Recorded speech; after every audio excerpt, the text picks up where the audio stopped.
더불어민주당이 이렇게 무리하게 지금 줄탄핵하겠다라고 나서는 건 역시 윤석열 대통령 탄핵 심판 선고가 늦어지고 있기 때문입니다. 결국 4월로 넘어가게 생겼는데요.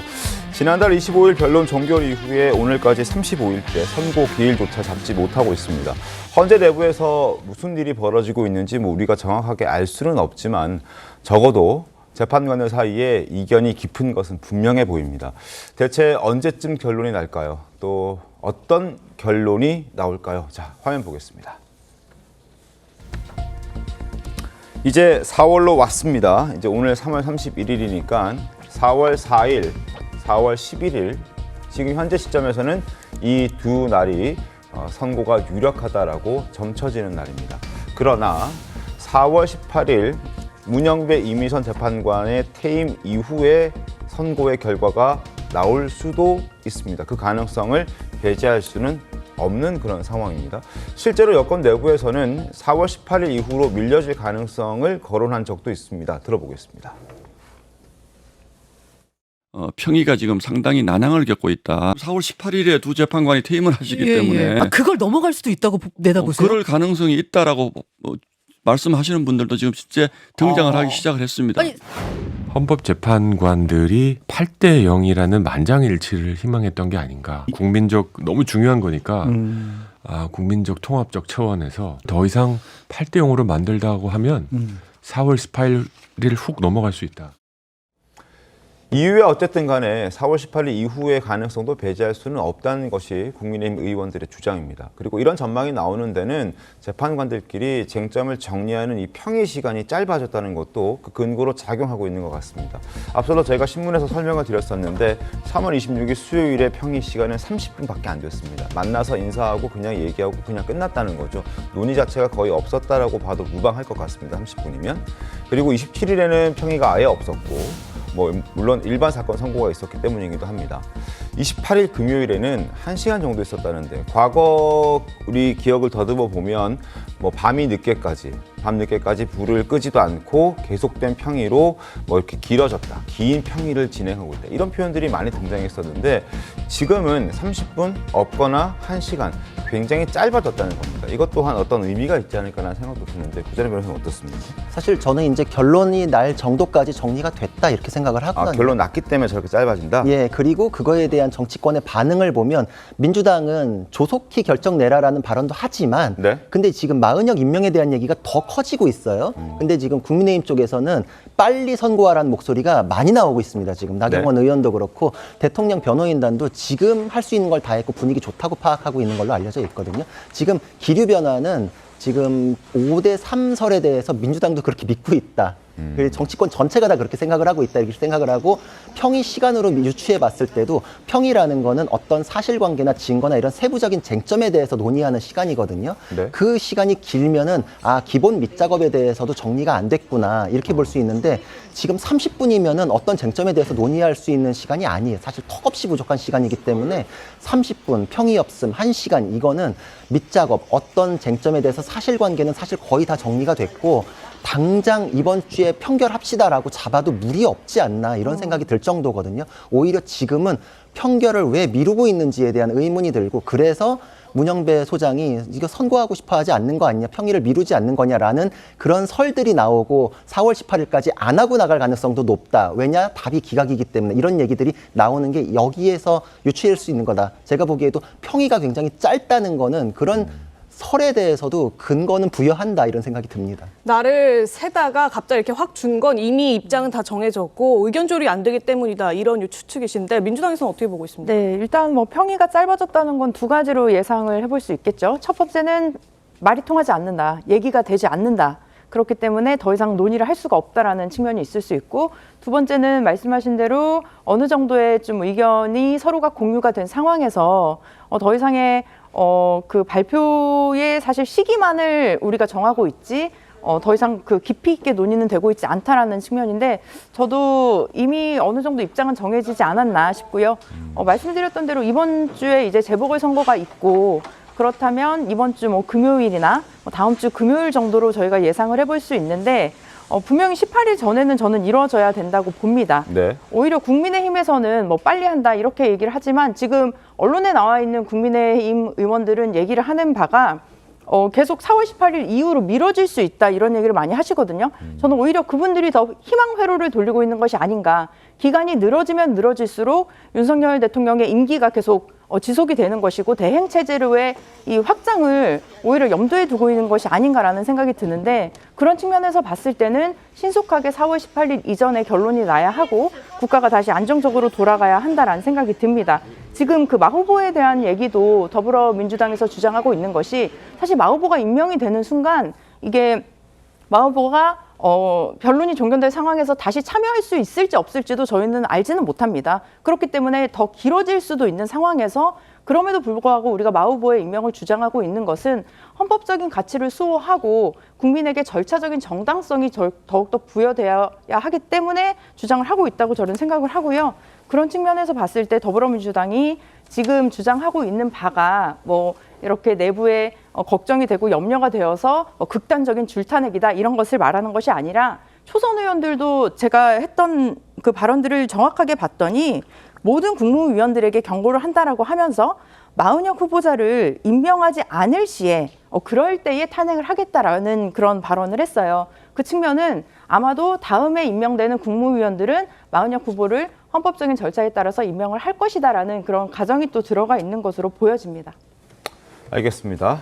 일단 헌법 수호를 위해서 지금 더불어민주당 정은혜 전 의원께서는 마은혁 후보자의 임명을 강하게 더불어민주당이 요구하고 있다라고 말씀해 주셨습니다. 물론 다른 생각 갖고 계신 분들도 있다라고 생각이 되고 그러나 어찌됐든 평결을 하지 못하고 평일을 거듭하고 있는데 그 평일 시간이 짧아졌다는 것은 지금 의견이 굉장히 깊다. 그래서 의견을 조율하기에는 지금 너무 힘든 것 아닌가 그런 해석들이 많이 나오고 있습니다.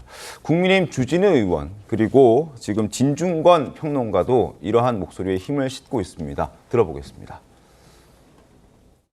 인용에 필요한 헌법재판관 6명의 표가 다 모이지 않은 상황이 명확하다라고 생각합니다. 지금 마치 탄핵 인용이라는 역을 정해놓고 마치 탄핵 열차를 계속 출발을 시켜왔거든요. 연료까지 넣어가면서 막 달려오다가 마지막 정착역을 앞두고 갑자기 멈춘 거예요.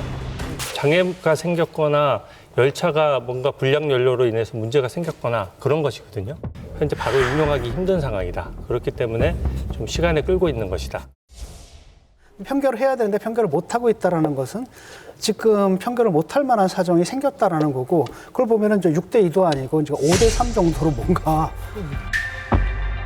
각하 의견이 3 정도가 된 게 아닌가라는 느낌이 들거든요. 왜냐하면 네, 지금 각하 의견이 3일 수도 있다. 이런 진중권 교수의 예측까지 있었는데 이 각하가 셋이라는 것 어떤 의미인지 저희가 좀 화면으로 보여드리겠습니다. 지금 요지부동 5대3 교착 상태 아니냐. 헌재 내부를 놓고 이런 추측들이 여야 모두에서 나오고 있는 상황이죠. 인용이 6명이고 각하 기각이 2명이면 파면이지만 인용이 5명에 각하 기각이 3명이면 기각이고요. 4대4가 되면 당연히 기각입니다. 이 중에서도 특히나 각하가 2명 이상, 3명이 되게 되면 인용이냐 기각이냐에 대한 뜻 여부와 별개로 각하 뜻 때문에 전체적으로 기각이 될 수 있는 상황, 그 상황까지도 지금 헌재의 교착 국면에서는 초래가 될 수 있는 예상 가능한 시나리오다. 이런 얘기 지금 진 교수가 하고 있는 것 같은데 그렇게 되면 좀 허무해지는 것 아닌가요? 최 의원님 어떠십니까? 진중권 교수 얘기가 지금 사실 처음 나온 얘기가 아니에요.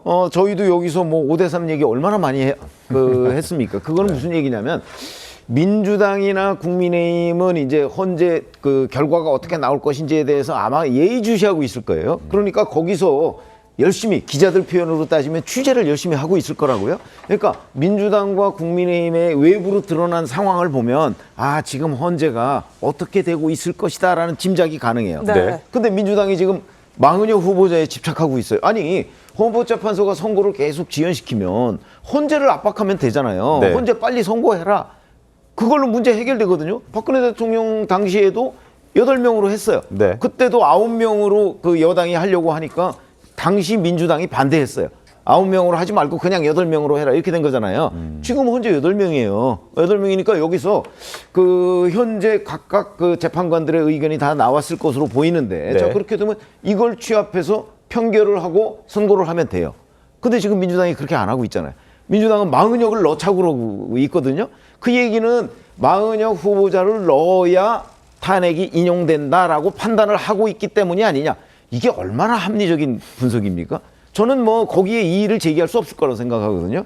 그렇기 때문에 만약에 근데 4대 4다 그래서 마은혁 후보자를 넣어도 5대 3밖에 안 된다. 그러면 주장할 이유가 없잖아요. 그렇죠? 5대 3도 기각인데. 이렇게 되기 때문에 저는 민주당의 움직임을 보면 민주당이 아마 현재 재판소의 상황을 잘 알 텐데 그 움직임을 보면 현재 5대 3이라는 거는 누구나 짐작할 수 있는 진중권 교수뿐만 아니고 누구나 짐작할 수 있는 내용이라고 지금 봅니다. 장은지 변호사님 어떠세요? 글쎄요, 뭐 최 의원님 말씀도 일리가 있는데요. 저는 일단 기본적으로 여야 정치인들이 크게 정보 없이 얘기하고 있다고 생각합니다.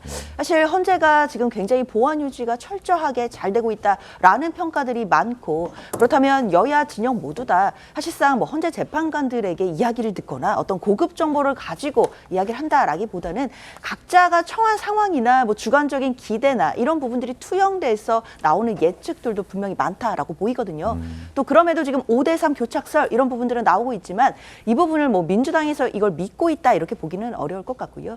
사실 5대 3 교착설에 대해서도 뭐 크게 뭐 특별한 근거가 있다라고 보기도 어려울 것 같습니다. 그렇기 때문에 지금으로서는 진짜 헌재 재판관들만 아는 것이고 여야 정치권은 각자 예측을 할 뿐인 것이겠지만 중요한 건 이 국면에서 마은혁 재판관이 임명돼서 들어간다고 한들 앞서 정 의원님 말씀 주신 것처럼 변론 제기가 돼서 갱신 절차를 거쳐서 마은혁 재판관이 정말 선고에 영향을 미치게 될지 아닐지도 알 수 없습니다. 마은혁 재판관이 임명이 돼도 마은혁 재판관이 배제된 채로 8인의 재판관들이 결정할 수 있는 상황이거든요. 그렇다면 지금 민주당 입장에서는 뭐 마은혁 재판관의 뭐 임명에 집착을 한다라기보다는 위헌적인 상황에 대해서 개선을 해야 된다. 이건 당연히 공당이 해야 될 말이라고 생각합니다. 그러니까요. 지금 마은혁 후보자가 들어간다 한들 변론 재개를 해서 여기에 참여시킬지 말지도 모르는 상황인데 더불어민주당이 마은혁 후보자를 임명해야 된다라고 얘기를 하고 있으니 일반 듣는 국민들이나 이제 다른 사람들의 입장에서는 내용을 좀 알고 얘기하는 것 아닌가라는 생각을 하게끔 되는 거죠. 어찌됐든 저희도 잘 모릅니다. 현재의 어떤 상황이 어떻게 되고 있는지에 대해서 저희도 나오는 내용, 최대한 취재한 내용을 말씀드리고 있습니다만 정확한 건 알 수가 없죠. 기각인이 누가 기각을 주장하고 있고 누가 인용을 주장하고 있고 누가 각하를 주장하고 있는 건 과거 나왔던 사례들 그리고 그동안에 내렸던 그 임명자들의 어떤 그 성향에 따라서 저희가 현재 상황, 재판관들의 성향을 판단하고 있을 뿐입니다. 어찌됐든 지금 현재 8명의 헌법재판관들의 성향은 이러하다라고 일반적으로 얘기들을 많이 하고 있습니다. 진보 성향의 3사람, 문영배, 이미선, 정계선, 그리고 중도 성향의 3사람, 김영두, 김복형, 정정민, 그리고 보수 성향의 2사람, 정형식, 조원창 이렇게 8명으로 지금 구성되어 있죠. 여기에서 문영배, 이미선 이 2사람은 18일 퇴임이 예정되어 있습니다. 그렇게 되면 이 2사람은 대통령이 지명했던 헌법재판관들이기 때문에 지금 대통령이 직무 정진 상태에서 저 2사람을 대신해서 헌법재판관을 지명할 사람은 한덕수 권한대행이 됩니다. 그렇게 되면 18일 이후로 넘어가 버리면 지금 현재 332의 구도가 완전 틀어져 버리는 거잖아요. 다른 국면이 되는 거 아니겠습니까, 구자림 변호사님? 그렇죠. 그러니까 지금 방금 논의했던 거에서 저는 답은 다 나왔다고 생각을 해요. 네. 민주당이 원하는 대로 안 되고 있는 게 명확하죠. 그리고 마은혁 재판관에 대해서도 주장하는 게 명시적으로 날짜를 못 박고 있잖아요. 그러니까 뭐 이 미임명에 대해서 뭐 문제 삼고 있다 이게 아니라 네. 민주당이 원하는 날짜까지 집어넣어라. 지금 뭐 오늘까지 해라, 내일까지 해라, 중대 결심한다 이 얘기 나왔잖아요. 이게 네. 집어넣어가지고 변론적에 해가지고 심리 선고까지 관여할 수 있는 마지노선으로 지금 날짜를 찝었다 이렇게 보는 게 합리적이죠. 그러니까 객관적인 사정을 놓고서 우리가 다 추론해가지고 나름의 결론을 낼 수 있는 게